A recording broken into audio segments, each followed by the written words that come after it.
네, 저희 유튜브 채팅창에서 토론하시면요. 시청한 재미가 2배, 3배죠. 많은 참여 바라겠습니다. 네, 저희 프레스룸 라이브의 뉴스 핵심 관계자분들 나오셨습니다. 안녕하십니까? 안녕하세요. 안녕하세요. 네, 어서 오세요. 네, 저희가 준비한 오늘의 첫 번째 주제 먼저 화면으로 만나보시죠.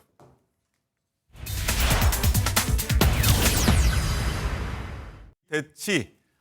오늘 첫 주제는 또다시 재치입니다. 대치입니다. 민주당이 어제 고 최상병 사망 사건 외압 논란의 진실을 밝히는 내용의 이른바 최상병 특검법을 어제 국회 본회의에서 단독 처리하면서 여야 협치 하루 만에 또다시 강대강 대치 모드가 됐습니다. 자, 이건 변호사님, 일단은 어제 본회의 지점까지 특검법 상정 자체가 좀 불투명했었는데 민주당이 그래서 김진표 국회의장 굉장히 압박하지 않았었습니까? 네. 결국에는 또 김 의장이 결단을 내린 거예요. 그렇습니다. 사실 그동안 김진표 의장 같은 경우에는 여야 간의 합의가 있어야만 법안을 상정하겠다라는 입장을 고수해 왔습니다. 그렇지만 그간 굉장히 심적 압박이 있었을 것 같은 게요. 국회 법을 보면 77조에 여야 합의가 없더라도 이 의원 20명 이상의 동의가 있을 경우에 안건에 추가할 수가 있고요. 또 동의가 있는 경우에 표결한다라고 규정되어 있습니다. 네. 따라서 의장 입장에서는 법에 정해진 절차에 따를 수밖에 없어서 결단을 내린 것으로 보여지고요.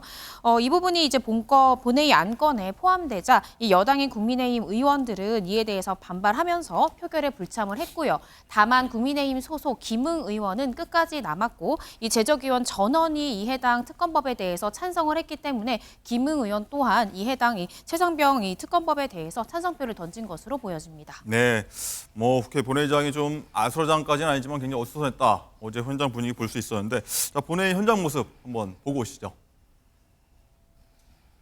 60일 이후를 기다릴 수 없는 특수한 상황입니다. 21대 국회 임기 내에 어떠한 절차를 거치든지 마무리가 돼야 되기 때문에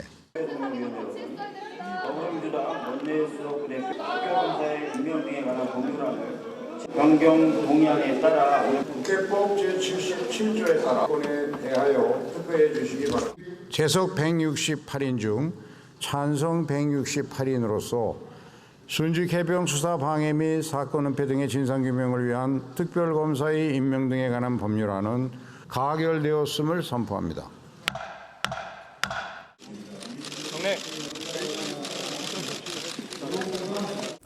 여야 간에 법안 내용과 관련된 수기할 시간을 주겠다고 했음에도 불구하고 민주당 입법 폭주에 가담하고 의사 일정을 독단적으로 운영한 데 대해서 매우 유감스럽게 생각합니다. 수사 은폐 왜곡이 어떻게 이루어졌는지를 밝히라는 강한 국민적 요구가 있었습니다.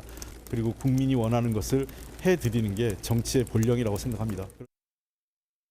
네, 어제 다양한 목소리 들으셨는데 김성필 부대변인, 일단은 김진표 의장이 법안을 상정할지 말지 굉장히 관심이었고, 민주당에서는 민주당 출신 김 의장에게 곧 있을 해외 순방까지 맡겠다며 굉장히 압박을 펼쳤고, 일단 민주당 굉장히 더 이상 미룰 수 없다 이렇게 판단해서 어쨌든 결국에는 통과가 된 겁니다. 맞습니다. 이제 김진표 의장께서도 어쨌든 기계적 중립, 그러니까 여당과 야당이 좀 합의 좀 해라, 합의의 정신을 좀 이루어 보자라고 하셨는데, 그랬었죠. 사실 이 사안이라는 것이 합의에 이룰 수 있는 사안이 있어요. 예를 들어서 전세 사기 특별법 같은 경우는 모두 피해자를 구제하자는 데는 동의하지만 들어가는 예산의 규모에 대해서 차이가 있으니까 이런 건 다 협의하면 합의가 될 수도 있는 문제지만 이것은 좀 합의하기가 어려운 문제로 김진표 의장도 판단을 한 것 같다. 그래서 뭐 민주주의 사회에서 최대한 합의를 하다 안 되면 다수결 원칙 아니겠습니까? 두 번째로 총선 민심에서 국민들께서 억울한 이 최상병의 죽음에 대해서 궁금해하신다는 거 아니에요? 밝혀달라는 거 아닙니까? 그게 2조 심판대 이채 양명주의 이 구도에서 국민들께서 민주당에 표를 주신 거고, 마지막으로 최근에 스모킹건 2개가 발견된 거 아니겠습니까? 정황이 드러나고 있어요. 첫 번째가 대통령실에서 이종섭 전 국방부 장관에게 전화 걸었다는 거 아니겠습니까? 또 이시원 공직기관 비서관이 국방부 법무관리관과 수차례 통화했다는 거 아니겠어요? 그래서 이러한 정황들이 드러나고 있기 때문에 민주당으로서도 총선 민의를 받들어서 이것은 어쩔 수 없이 해야만 할 수밖에 없었다, 이렇게 말씀드리겠습니다. 네, 국민의힘은 본회의장에서 퇴장했고요. 김병민 전 최고위원님. 예. 자, 김진표 국회의장에 대해서 민주당의 겁박에 굴복해서 입법 폭주에 가담했다, 이렇게까지 얘기했는데 굴복한 겁니까? 애당초에는 강행 처리할 그런 분위기들이 아니었던 거로 알려지고 있습니다.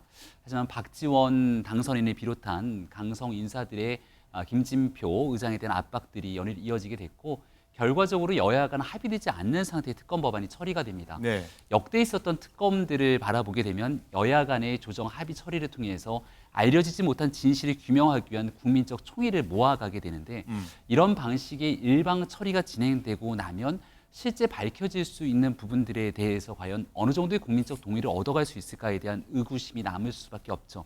지금 집권당인 국민의힘도 대통령실도 최상병 특검 관련된 문제에서 굉장히 큰 부담감을 안고 있습니다. 공수처 수사를 면밀히 주시하고 있고 그럼에도 불구하고 국민적 의혹이 더 커져 나오고 있는 상황이 있기 때문에 얼마든지 이태원 특별법에 대한 여야 합의 처리를 통과시켰던 것처럼 야당과 함께 협력해서 조정 과정들을 거치는 그런 상황들이 전개된다면 이 최상병 특검에 관한 문제도 22대 국회 시작과 함께 처리될 수 있는 부분들이 있을 텐데 이런 모든 협치 정국을 대치 정국으로 뒤틀어 막아버린 일들에 대한 안타까움과 아쉬움이 남을 수밖에 없다 이렇게 말씀드립니다. 아쉬움이 있다. 자, 그리고 국민의힘 의원들이 일단 전부 다 퇴장을 했는데 자, 김웅 의원은 한 명이 끝까지 남았고요. 김웅 의원 남아서도 찬성표까지 던졌단 말입니다. 예. 국민의힘에서는 이걸 좀 어떻게 바라보고 있습니까? 김웅 의원은 시종일관 같은 논지를 견제해 왔기 때문에 저는 김웅 의원이 개별 헌법기관으로서의 마지막 의정활동을 존중할 수밖에 없다 이렇게 생각합니다. 하지만 22대 국회에 당선된 인사들 중에서 22대 국회에 최상병 특검 논의가 진행되게 되면 찬성하겠다 얘기했던 안철수 의원과 이 안철수 의원의 경우를 보더라도 어제 저 자리에 함께하진 않았습니다. 네. 말 그대로 최상병과 관련된 이 진실 규명을 해야 된다는 국민적 목소리 또 혹은 여기에 대통령실 등 뭔가 보이지 않는 외압이 작동했던 것 아니냐라고 하는 진실 규명의 목소리들까지 있기 때문에 필요하다면 특검을 갈 수는 있겠습니다만 그 특검으로 진행되는 절차와 과정 여기에 대한 합의 처리가 반드시 필요하다는 목소리들을 기본적인 원칙에 견지하고 있기 때문에 네. 아마 저 자리에 참여하지 않았을 거거든요.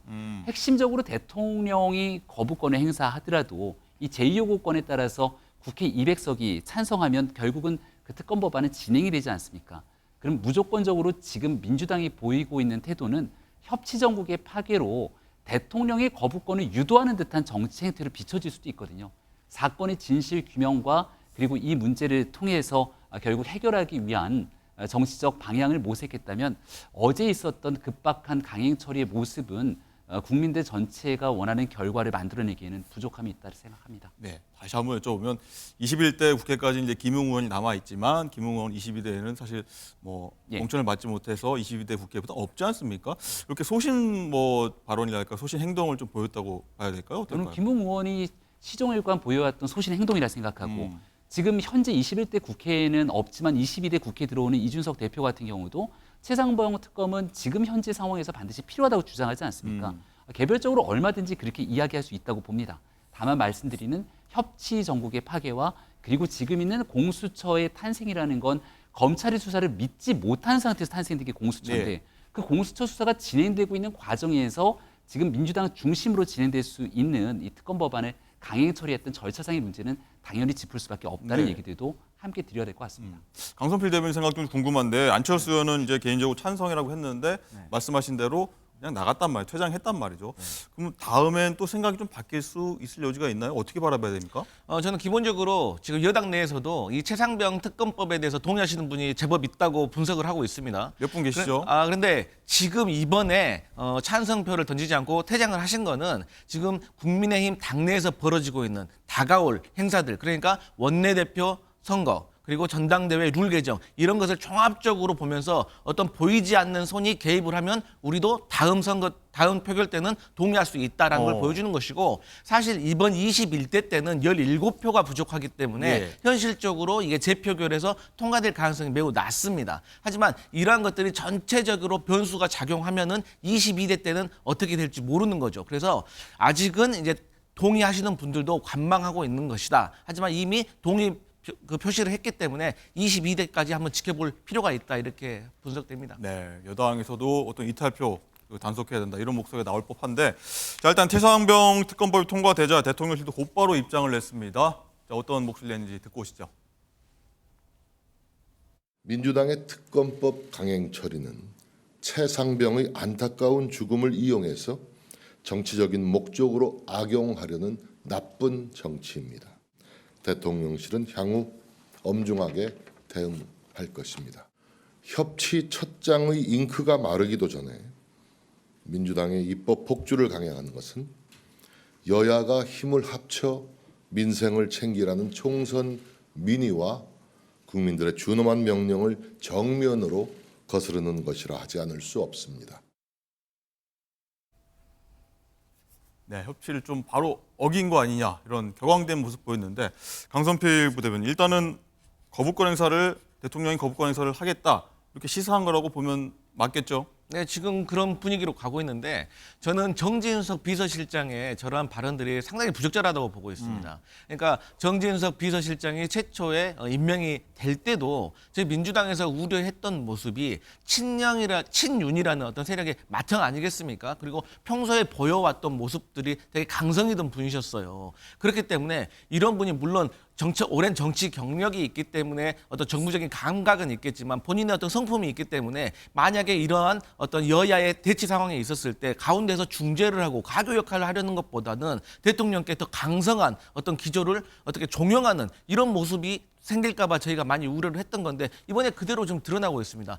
만약에 제가 비서실장이었다면 만약 제 생각에는 민주당이 정말 독주였다, 잘못된 것이다 라고 생각을 했을지언정 저렇게 공개적으로 비서실장이 대통령께 저런 모습을 보이는 것은 앞으로의 어떤 계속해서 22대의 험난한 어떤 갈등상이 자주 벌어질 수 있는데 그때마다 저렇게 강대강 대치로 갈 것인가? 요소 야대를 5년 내내 겪어야 되는 대통령에게 과연 저러한 어떤 어드바이스가 맞는 건지 저는 의문스럽습니다. 네, 김병민 전 최고. 일단은 예. 대통령실 입장에서 보면 아니 이태원 특검법 합의를 했고 바로 다음 날 잘해보자고 했는데 갑자기 이렇게 혼자 막 나가면 어떡해? 이렇게 좀 받아들이는 것 같아요. 어떻게 보십니까?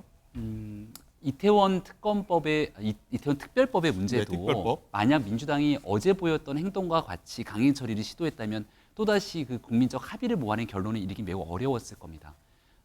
실질적인 조사도 그렇고 특별법에 따른 그리고 이 특검에 따른 실제 특별검사 임용에 대한 일들이 진행된다 하더라도 사회적 갈등을 불러일으키는 것이 아니라 전체 수사 결과에 따라 국민들이 같이 함께 받아들일 수 있는 국민적 합의에 이르는 과정들이 매우 중요합니다. 그렇기 때문에 여야 합의를 통한 특별법에 대한 실질적인 도입 그리고 특검 도입 등이 필요하다라고 말씀을 드릴 수밖에 없는 건데 대통령과 이재명 대표가 만나서 영수회담으로 이태원 특별법에 대해서는 충분한 이야기를 나눴고 일정 부분을 양보하면서 그 법안에 대한 처리 통과가 된 것이죠. 많은 국민들이 다소 그 법안 처리를 하는 과정 속에서 다른 생각을 가지고 있다 하더라도 여야 간의 합의 처리가 진행됐기 때문에 그 이후에 진행되는 일들에 대한 사회적 갈등은 최소화가 될 겁니다. 근데 지금 있는 이 최상병 특검에 관련된 문제들도 마찬가지로 지금 있는 분위기상으로 집권당과 대통령실이 한 발 물러서면서 공수처 수사 이후에 대한 과정들을 충분하게 조정할 수 있는 여지가 저는 있다고 판단하는데 이거 절차상 하자가 있는 상태로 일반 강의 처리하게 되면 그 다음 나오게 되는 건 대통령실 입장에서는 거부권 행사에 대한 고민을 안 할 수가 없게 되는 거지 않습니까? 그래서 제가 다시 말씀드리는 건 의도적으로 대통령실의 거부권을 끌어내기 위해서 일부러 강행 처리한 것 아니냐라고 하는 정치적 정쟁화의 의구심이 들 수도 있는 상황처럼 비춰집니다. 그런 의구심이 있다. 그래서 이 문제는 지금 있는 여론상으로 반드시 진실을 규명해야 된다. 그리고 혹시 모를 외압 등에 대해서도 그 진실을 밝혀야 된다는 목소리가 매우 크기 때문에 이러한 내용들을 전체 국민의 총의를 좀 끌어가기 위한 여야 합의, 그 합의의 전국으로 이끌어가기 위한 노력들이 지금 22대 국회 출발을 앞두고 다시금 재정비가 필요한 점을 말씀을 드립니다. 네. 어쨌든 대통령실에 이렇게 좀 격앙된 반응을 보이는 게 자, 이건 변호사님, 일단 최상병 특검법이 좀 시행이 된다고 하면 윤석열 대통령까지 수사 대상에 좀 포함될 수 있다. 이걸 배제할 수 없다는 얘기 때문인 것 같기도 합니다. 맞습니다. 여당도 또 대통령실에서도 이 부분에 대해서 강하게 나오는 것도 사실 이 부분에 대한 우려 때문으로 추측이 됩니다.